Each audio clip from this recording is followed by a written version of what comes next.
Baca fadilah ibadah yang Anda mau lakukan. Saya sudah pernah ajarkan ini. Mau rajin sholat malam, baca hadis tentang sholat malam. Mau rajin sedekah, baca hadis tentang sedekah. Kita punya hak secara syar'i menanyakan, saya dapat apa kalau saya kerjakan ibadah itu? Boleh, nggak apa-apa. Karena memang Allah yang menjanjikan itu, ya kan? Coba baca buku hadis, fadilah sholat duha, fadilah sholat sunnah, qabliyah, rawatib, fadilah sholat wajib, duhur, asar, maghrib, isya, fadilah bakti dengan orang tua, fadilah haji dan umrah, fadilah sadaqah, fadilah puasa Ramadan, fadilah.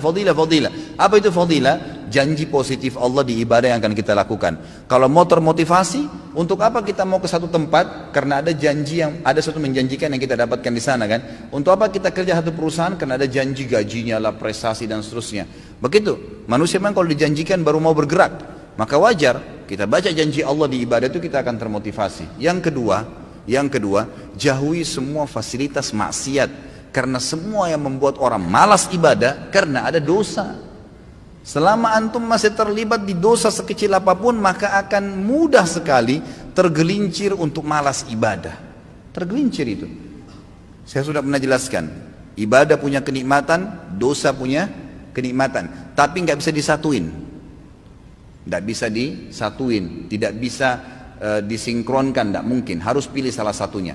Seseorang, saya kasih contoh, seorang wanita terbiasa pakai jilbab, rapi. Dia sudah merasakan nikmatnya ibadah itu. Tiba-tiba kedatangan satu orang laki-laki di rumahnya, sepupunya atau yang bukan mahramnya, lalu dia kelihatan tidak pakai jilbab. Bagaimana perasaan dia sebagai muslimah? Merasa berdosa, merasa bersalah. Kenapa tadi rambut saya dilihat ya? Kenapa? Karena ibadah menutup aurat sudah dia rasakan nikmatnya, dan membuka aurat yang maksiat hilang kenikmatannya, dibenci sama dia. Kalau kenikmatan ibadah ada, kenikmatan maksiat hilang. Kan? Terbiasa menutup aurat membuat orang jadi tidak mau buka aurat, gitu kan? Terbiasa sholat berjamaah di masjid membuat orang menyasa bersalah, atau terbiasa sholat aja deh. Ya, kira-kira kalau orang sudah rutin sholat 5 waktu, dia sudah tahu fadilahnya dan ancamannya kalau dia tinggalkan, apakah dia mau tinggalkan sholat berjamaah, sholat wajib? Nggak mungkin, gitu kan? Karena kenikmatan ibadah ini sudah ada. Tapi kalau kita balik, kalau ada orang merasa nikmat dengan maksiatnya, nikmat dengan telanjang di depan orang, nikmat dengan kebohongannya, nikmat dengan harta rampasan, riba, haram, kezaliman, nikmat dengan zinahnya, maka pasti kenikmatan ibadahnya hilang. Mustahil bisa khusyuk. Biar dia mau tutup matanya, biar dia mau paksain, nggak bisa. Bangun sholat malam pun susah. Oh, sholat 5 waktu aja berat, mungkin cuma seperti orang kumur-kumur dan buru-buru kalau dia kerjakan. Nggak bisa. Makanya kata kunci yang kedua adalah jauhi kemaksiatan.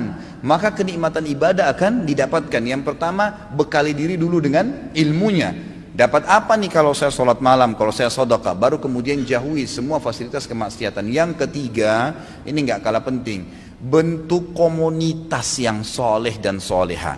Berteman, bersahabat dengan orang yang ahli ibadah. Nggak bisa antum mau rajin sholat malam tapi bergaulnya dengan orang yang tiap malam di karaoke sama diskotik. Nyambung nggak? Nggak bakal nyambung itu.